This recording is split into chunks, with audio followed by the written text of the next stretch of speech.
Hello, everyone, and welcome to the CILT Africa Podcast. Like we commonly call it, the Voice of Africa.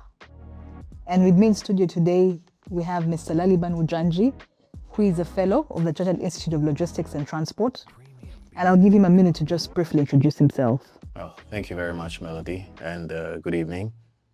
My name is Nlaliban Wujangi. I'm a Chartered Fellow of the Chartered Institute of Logistics and Transport. I'm also the Managing Consultant for Supply Chain Hub Africa. It's a Pan-African advisory company that is set out to build systems and platforms that integrate and improve the operational efficiency of supply chain systems across Africa. And just by brief introduction, I think that does it right. It definitely does. Yeah. So while we dive into it, what would you briefly tell us about CILT and its impact on Africa? So I think what I'll do is I'll use my time in CILT probably as a yardstick. I first learned of the Chartered Institute of Logistics and Transport. That was sometime in 2001. And at the time, I had purpose to do some courses in the aviation sector. And so after I had done an introductory air cargo certification, I thought it would be interesting to actually diversify my knowledge in logistics. And so CILT became the obvious choice when I looked on the market to identify which other options were available to me. And so I enrolled on the CILT International Certificate Program. That was sometime in 2004, and I haven't looked back since then. It's been one interesting journey because CILT as a platform has given me the opportunity, first of all, to be able to acquire knowledge, which I believe that based on that foundation, I've been able to, leverage on to be able to build my network, to be able to explore certain leadership opportunities that I have held, to be able to participate and get exposure through a lot of the platforms by way of international conferences, by way of international business fora, amongst others, and even webinars. For example, even this podcast is an example of a platform that the Chartered Institute of Logistics and Transport gives. So in a nutshell, education-wise, I have obtained that degree of expertise. On the flip side as well, it gives you the opportunity to be able to network with people. I have met the likes of Dr. Mrs. Doreen Owusu-Fianco, who happened to be at one time one of the senior management executives at the then Ghana Airways. She later on became the chief executive of the Ghana Tourist Board and then CEO of the Ghana Airports Company. I've had the opportunity of meeting the likes of Paul Sainthouse, who was the international president past. The likes of Razak Malik was also one of the international president past. And these are people who are very seasoned in the industry across board. And so being able to meet people like that also gave me the courage to be able to take up certain opportunities that came up, and also to be able to explore what opportunities lay out there for young people like myself at the time. And so it's actually giving me that platform to be able to acquire knowledge, build my network, and then also now start a business which I run at the moment. You speak about Pan-African advisory in supply chain. Yes. There's some major bottlenecks currently that we're facing as Africa, and inter-region transportation, yes, rail transport, and then we speak about AfCFTA all the time. But then how do we get, what advantage really is AfCFTA to someone in supply chain or logistics? Or how do we actually get this information? And how is it being applied? Because there's major bottlenecks, none of us can deny that. Yes, that's true. But what is AfCFTA doing, or probably we do not know, what is already being put in place that we could explore to kind of survive through the bottlenecks? When it comes to the African Continental Free Trade Agreement, I think one of the major challenges we had when it came to the rollout or the implementation of AfCFTA was the fact that the logistics of it was handled as though it was an afterthought. And so for a lot of countries, when you're looking at aspects of the negotiations for the various protocols, transport and logistics was not a key feature right from the onset. And so as time went on, people realized that the lifeblood of any trade agreement was logistics, because logistics provides a degree of connectivity amongst different functionaries and among different actors within the entire chain. And so, yes, I agree with you that there are a lot of challenges when it comes to or bottlenecks, so to speak, when it comes to the implementation of AfTA. However, that also, in every challenge, there's an opportunity. And so one of the major challenges I have observed has got to do with the issue of connectivity. Not too long ago, we had Mr. Aliko Dangote talk about the fact that moving shipments from Nigeria to other African countries were even a lot more expensive than moving them to Europe and other areas. And that raises the issue of connectivity. Connectivity is a challenge mainly because we don't have that many in terms of operators. If you take the aviation sector, for example, we have very few airlines operating or who have operated over the years, with the exception of the likes of Ethiopian Airlines, which I think probably is flying, the flag of Africa highly efficiently through its the various routes that it has. We now have the likes of ASKY, which is also one of the babies of Ethiopian Airlines, which is also connecting the West Coast as well, flying out of Lome. You come to Kenya Airways, which coincidentally I flew whilst coming here. They are also working. They've had some challenges in times past, but they've been able to build themselves back up. We have South African Airways. But when you take out all of these ones, we have very few private airlines who are actually supporting with the issue of connectivity. In West Africa, I know of Africa World Airlines, for example, which is also trying to blaze a trail, Air Peace from Nigeria. But as a whole, we are having a bit of a challenge, even when it comes to aviation, because hitherto, you would have to probably travel all the way to Europe, especially if you're going to Francophone Africa, to be able to come back to African countries, in terms of that aspect of connectivity. Unfortunately for us also, over the period, we've had a lot of national carriers, going down.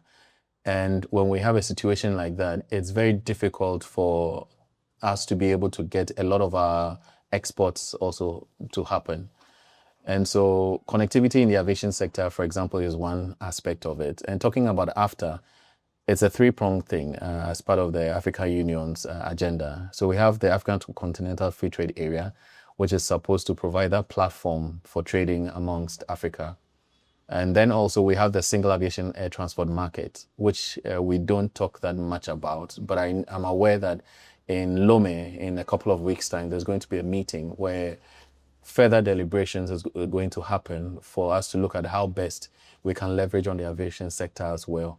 There's been a lot of talk when you take the aviation sector, for example, mainly because of the fact that when you take, for example, a ticket and you do the cost breakdown, you identify that we have high levels of tax. And that, again, is a bottleneck, because whilst a lot of African countries are using transportation as an opportunity to be able to rake in revenue, the issue of connectivity is also hampered. So if you have high taxes, the cost of having access to aviation transport, for example, becomes very high, and so people cannot patronize it. And so that in itself becomes another issue. And then there's a third one, which has got to do with the free movement of people and cargo. And so one of the things I feel is a bit of a challenge lies in the fact that we handle a lot of these initiatives in isolation, when we could actually we should be able to leverage on all of these, looking at them in a holistic manner. So if we have all of them being handled together, it is easier to be able to identify where the gaps are and who feels what. But if the conversations around them are happening in isolation, then it becomes very difficult to be able to identify, okay, there's a gap in aviation and this is where we have the kind of investments that are available. In times past as well, I'm aware that the United Nations Economic Office for Africa, or Commission for Africa, has also put in place, did a study, I think somewhere in 2019, 2020, where they were looking at the logistical requirements that will make AfTA tick. And when you look at that, it actually tells you the degree of gaps that we have in terms of our connectedness. And for me, I think the connectivity is one of the major hurdles. Other issues about currency and payments, the Pan-African Payment and Settlement System hopefully is bridging that gap as well. Since its launch by the Africa Exim Bank, I think that it's been able to at least make some progress in terms of its sign-off by the central banks, and that would help us to a very large extent. Technology also is another area. We are mostly a youthful continent, and we should be able to leverage on technology a lot more than we are doing currently. The challenge is that we all seem to be wanting to do things, but because we're all doing it in isolation, we're not able to build and leverage on the various platforms that are readily available. I think that when it comes to skills as well, we need to be able to upgrade and build capacity when it comes to the supply chain and logistics. Mainly because supply chain and logistics professionals who have been in the industry over time do not necessarily have any kind of a formal qualification. And that is one of the things that CILT provides. But one of the things that I am always careful to advise is that experience is also very key when it comes to supply chain and logistics. So we need to be able to have a very good blend between the both of them. So yes, in terms of the challenges and the problems and the bottlenecks that happen within the context of AfCFTA, I strongly believe that CILT as an institution or an organization of professionals within the supply chain, logistics and transport industry should be in a position to leverage its positioning within industry, because it cuts across industry, cuts operations of supply chain, logistics and transport professionals, cuts across sectors as well. And we as an institute also work not just at private sector level, but also within the public sector. And so I think the Chartered Institute of Logistics and Transport has that opportunity to be able to leverage on its membership across the 54 plus one, countries in Africa, so as to ensure that we are in a better position to, nip some of these challenges that come up.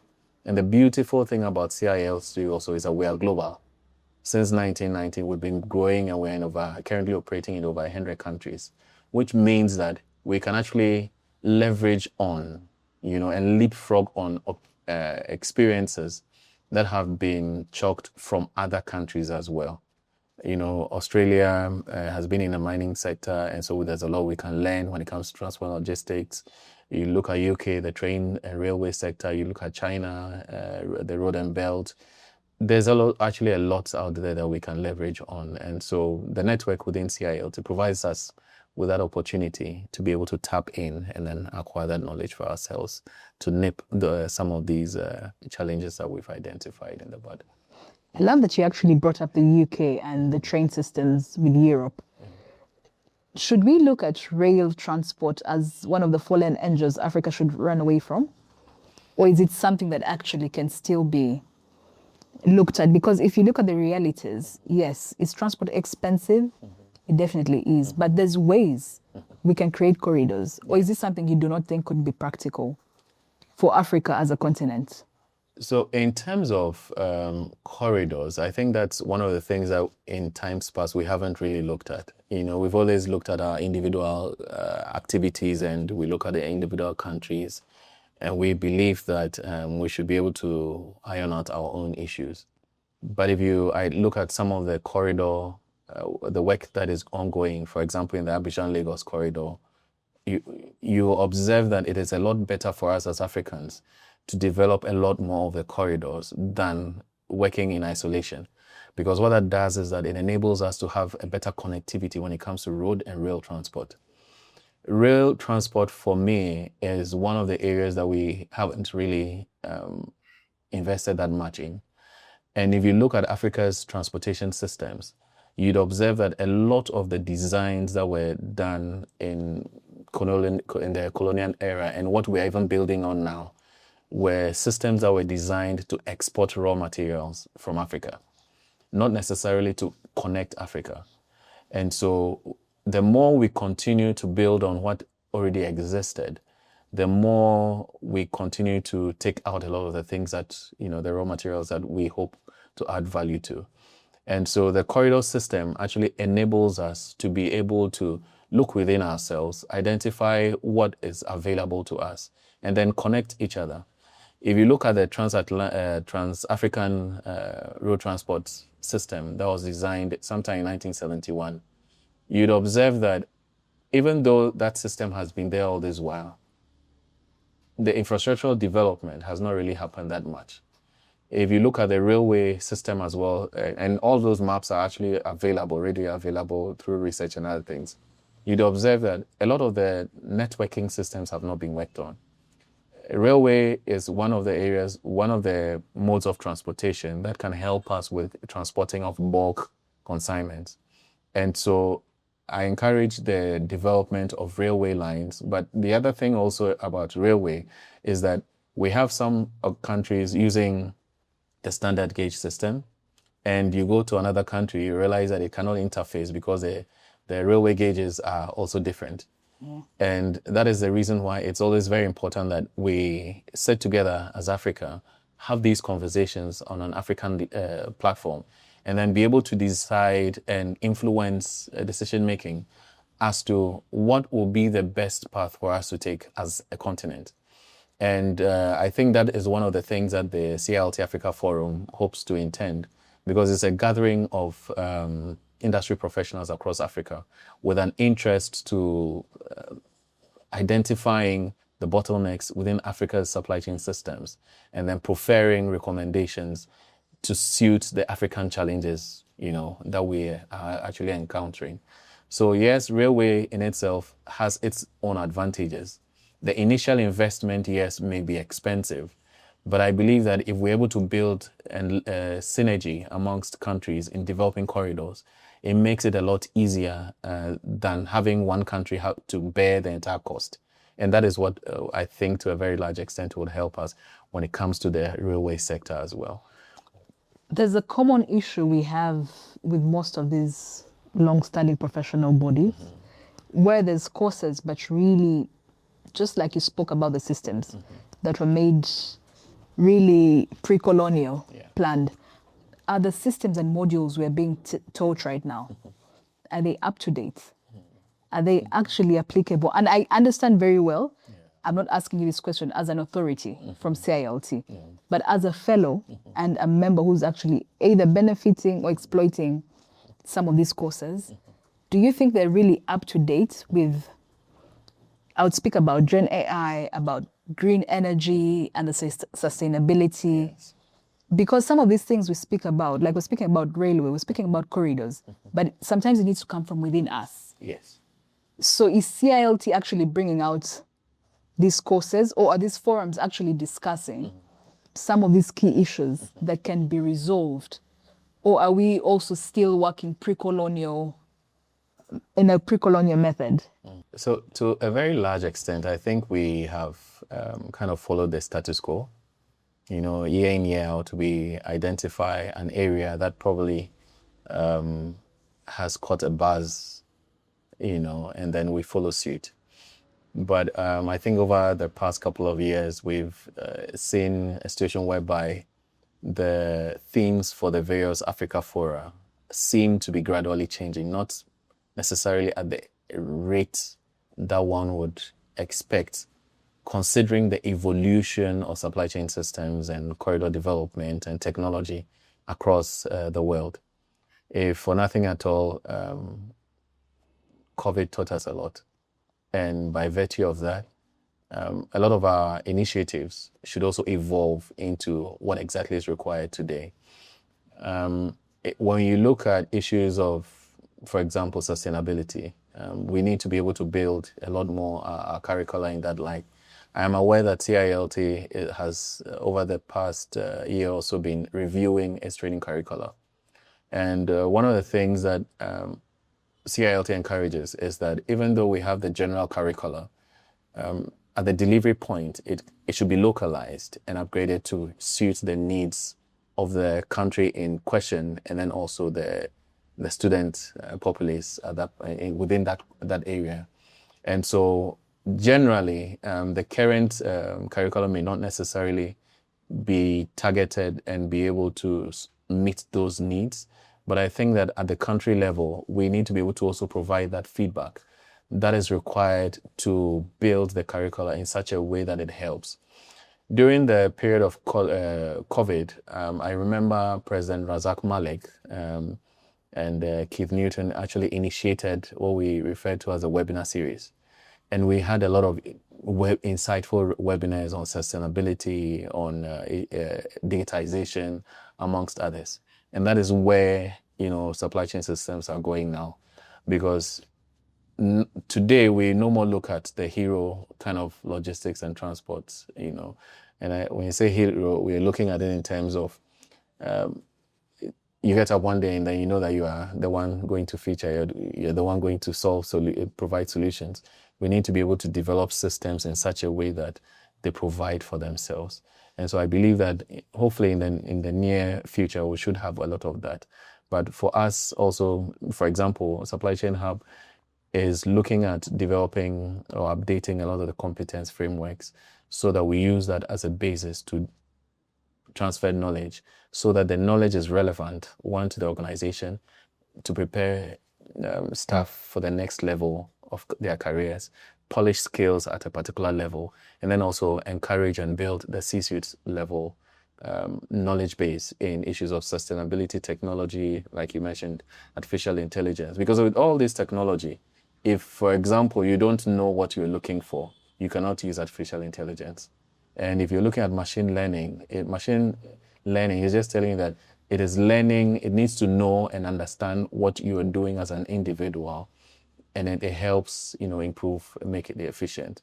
Technology comes in as an enabler. It doesn't come in to replace your business process.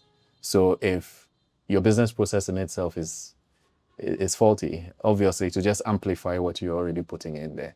So to a large extent, I think that we should be able to build that aspect of it as well in terms of the course contents for delivery. When you speak about artificial intelligence and the future, as a young person in CILT, where do I fit in next generation? What is being done for the next generation and what opportunities are being created for them to evolve in their careers? They may not necessarily be interested today in moving a truck or loading their back with cargo, but there's very many innovative ideas that they can bring into place. So what is CILT doing to actually create an environment where they can also thrive? Okay.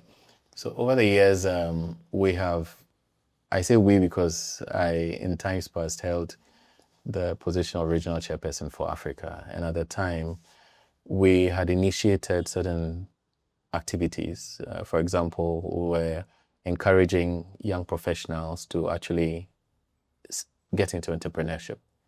Because when you run a business, you get to understand how it operates by virtue of the fact that you go in, day out, and you're applying the knowledge that you've acquired. So the application of knowledge is one of the areas that we encourage young professionals to take up. Another thing also with regards to the next generation of the young professionals is that today we have a lot more people who feel a lot entitled, and we believe that things have to be brought to us. But as young professionals and as next generation members, I believe it behoves on us to determine to what degree we would want to be successful. And so it is also important for next generation members and young professionals to be able to take up some of the opportunities that they see within the industry. And so another thing that we did in collaboration with the Women in Logistics and Transport was to roll out a mentorship program where young members would have the opportunity of engaging with, different professionals depending on their area of interest and specialization, so that they can get the guidance that is required. Over the period, I believe that it's something that should be built up a lot more, so that young professionals also are able to have an idea as to what exactly is available for them within the industry. An initiative that I would just briefly mention, which we started with the next generation, and I took up as part of what we do with Supply Chain Hub, is to promote supply chain logistics and transport as a profession of choice. And this we do through second cycle institutions and tertiary institutions with using games. And hopefully that is one of the things that would help get people's interest and let even people draw the younger generation's attention into what opportunities are really available to younger ones or the younger generation as well. But personally, I think that it behoves on every next generation or every young professional to be able to develop that interest, first of all, and then go out there to get the knowledge. It's not always that easy, but with the platform that CILT provides, it should be possible for one to, ask questions, engage fellows and colleagues to be able to, share ideas and see what exactly we could actually partner on or leverage on. Because I think that the CILT platform in itself provides that opportunity. I, for example, have benefited immensely from the knowledge shares that have been available, the community of professionals that have been out there. And it didn't just happen on a silver platter. We also had to put in the effort so as to be able to make ourselves available, to be mentored, to be directed, and to be guided as well. And so I think to a very large extent, next generation members would have to also take up some of those opportunities. And I believe that the platform, for example, in Africa, I know is already being created for them to be able to provide, to be able to take up some of these opportunities. And I'm very sure that the IVP for Africa is still working on a lot of the initiatives. And definitely every young professional in Africa or every next generation member in Africa should just be looking out for some of these initiatives. And I believe to a very large extent, Africa would continue, leading the pace when it comes to the development of programs, especially targeted to the women and youth across the African continent. I love that you speak about that. The recently elected IVP spoke heavily about innovation and inclusivity. Yes. Is CILT really inclusive? And if so, in a male-dominated industry, what is CILT doing to bring these main interest groups into, should I say, into action? It's one thing to say women and the young people are also coming into the industry, Yes. but are they being supported? Are they actually given the opportunities to learn the nitty-gritty? Yeah. It's one thing to say you brought me into the industry and then you make me a photocopier girl. Yeah. I am not in the industry, True. really. So is CILT inclusive and how is it doing this? I think to a large extent, we have put in place the structures like the next generation for youth, aged up to 35, and then the women in logistics and transport. For information, and I don't know if you already know, I happen to be one of the who we refer to as the next generation. Really should be seen soon. And one of the things that sometimes we fail to realize is that we always say that the youth are the leaders of tomorrow, or the future. But the future starts today. If we do not prepare them very well today, how do they take over tomorrow? And so I am very positive when it comes to the nurturing and the growth of next generation members, especially on the African continent. And we're always happy to support the initiatives that help to drive youth development across Africa. Yeah. So as the former regional chairperson for the next generation of Africa, what are your parting words to the next generation? Well, success doesn't come on a silver platter. You need to put in the effort. But first of all, before you can even do that, you need to know what you want. And so I'd encourage every young professional out there to sit down, take some time off, just grab a pen and paper, put together a plan or a vision for your life. Once you know where you are going, it enables you to be able to identify the various activities per milestone that you need to be able to achieve to get to where you want to get to. But if you don't know where you are going, any route will take you there. So that for me would be one of the most important things that next generation members will have to do. And I would also want to add that nobody owes you anything. a lot of the time we have met young professionals who tell you, this person didn't give me this opportunity, that person didn't give me this opportunity. But like one of my mentors will tell you, if you're not called to the table, create a table yourself. And one of the famous things that has been said, and the last time I heard this was one from Mr. David Ofosuno-Ndote, a senior partner of ABN David at Law. He always says that if you're not at the table, then definitely you're on the menu. And so, yes, and so it's important that the young professionals, the next generation members, also take up, that platform that has been given and make it theirs. And we can only make it ours when we seek knowledge, when we seek guidance, when we avail ourselves, because you can say you want to do it, but if you're not available, it won't happen for you. And a lot of the time, we are always looking for something that is paying right from the onset. I'm a living testimony that volunteering pays, because a lot of the things that I have done in my life that were on a voluntary basis are the things that I'm actually leveraging on today as part of the businesses that I run. And so I would want to encourage them to take it up. Talk to somebody if you are confused. The CILT platform and family is very, very large. We're in over 100 countries. So you can imagine the kind of leverage you can, derive. You can leapfrog. You don't have to go through everything that everybody went through.